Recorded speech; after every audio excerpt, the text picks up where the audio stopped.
PM फसल बीमा योजना से करीब 2 लाख करोड़ रुपए, यह आंकड़ा छोटा नहीं है, 2 लाख करोड़ रुपए क्लेम के रूप में किसानों को मिले हैं।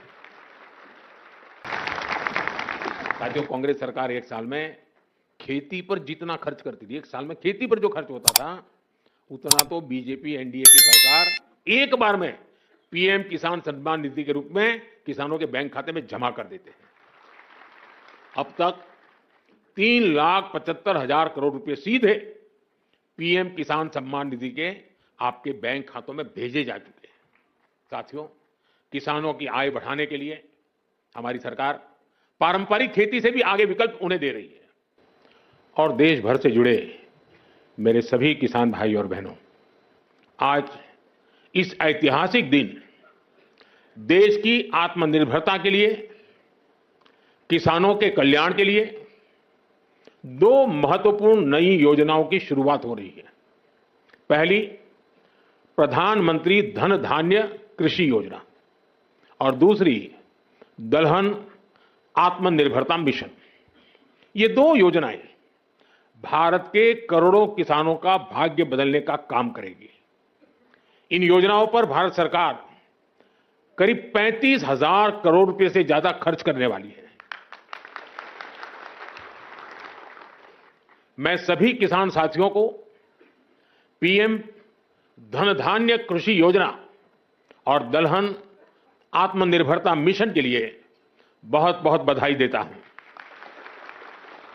साथियों, खेती और किसानी हमेशा से हमारी विकास यात्रा का एक प्रमुख हिस्सा रही है।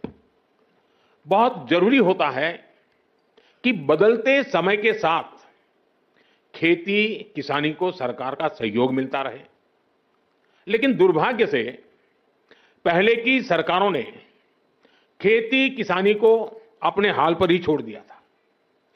सरकार की तरफ से कृषि को लेकर कोई विजन ही नहीं था, कोई सोच ही नहीं थी।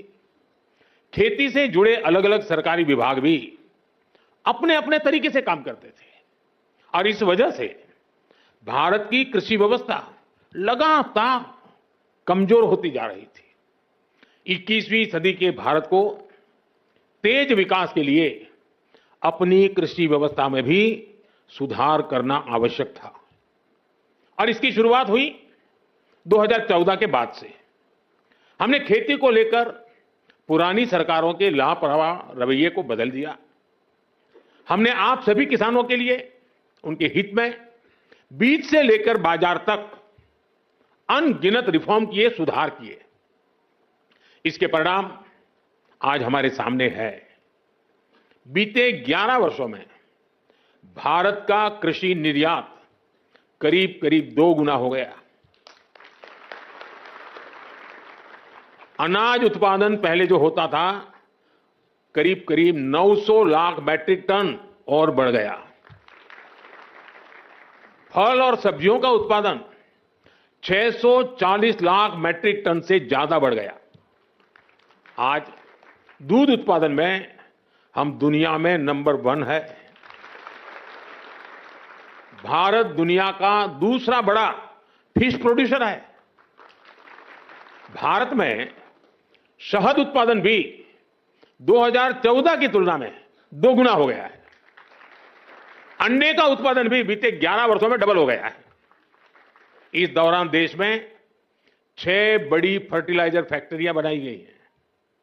25 करोड़ से ज्यादा सॉइल हेल्थ कार्ड किसानों को मिले हैं। 100 लाख हेक्टेयर में सूक्ष्म सिंचाई की सुविधा पहुंची है। बीते 11 साल में 10,000 से ज्यादा किसान उत्पाद संघ एफपीओज बने हैं। अभी मुझे आने में देरी इसलिए हुई कि मैं कई किसानों के साथ गप्पा गोष्ठी कर रहा था। अनेक किसानों से बात हुई, मछुआरों से बातचीत हुई, महिलाएं जो कृषि क्षेत्र में काम कर रही हैं उनके अनुभव सुनने का अवसर मिला मुझे। ऐसी अनेक उपलब्धियां हैं जो देश के किसान ने बीते 11 वर्षों में अनुभव की है। लेकिन साथियों, आज देश का मिजाज ऐसा बन गया है कि वो कुछ उपलब्धियों से ही संतुष्ट नहीं होता है। हमें विकसित बनता है तो फिर हर क्षेत्र में लगातार बेहतर करते ही रहना होगा, सुधार करना ही करना होगा। इसी सोच का परिणाम है पीएम धन धान्य कृषि योजना। और इस योजना की प्रेरणा बनी है आकांक्षी जिला योजना की सफलता। पहले की सरकारें देश के 100 से अधिक जिलों को पिछड़ा घोषित करके भूल गई थी। हमने उन जिलों पर विशेष ध्यान केंद्रित किया, उनको आकांक्षी जिला घोषित किया। इन जिलों में बदलाव का हमारा मंत्र था कन्वर्जेंस, कोलैबोरेशन और कंपटीशन। यानी पहले हर सरकारी विभाग अलग अलग योजनाओं, जिले के हर नागरिक, सबको जोड़ो, फिर सबका प्रयास के भाव से काम करो और उसके बाद बाकी जिलों के साथ स्वस्थ स्पर्धा करो। इस अप्रोच का फायदा आज दिख रहा है। साथियों, इन 100 से ज्यादा पिछड़े जिलों में, जिसे हम अब एस्पिरेशनल डिस्ट्रिक्ट कहते हैं, अब हम उसको पिछड़े जिले नहीं कहते, 20% बस्तियां ऐसी थी जिन्होंने आजादी के बाद से सड़क ही नहीं देखी थी। आज आकांक्षी जिला योजना की वजह से अब ऐसी ज्यादातर बस्तियों को भी सड़कों से जोड़ा जा चुका है। उस समय जिसे पिछड़े जिले कहते थे, उनमें 17% ऐसे बच्चे थे जो टीकाकरण के दायरे से बाहर थे। आज आकांक्षी जिला योजना की वजह से ऐसे ज्यादातर बच्चों को टीकाकरण का लाभ मिल रहा है। उन पिछड़े जिलों में 15% से ज्यादा ऐसे स्कूल थे जहां बिजली ही नहीं थी।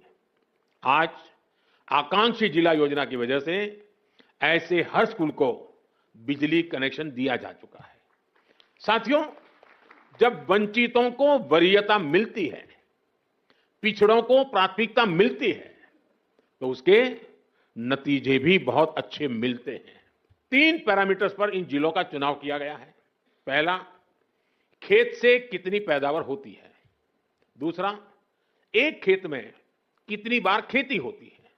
और तीसरा, किसानों को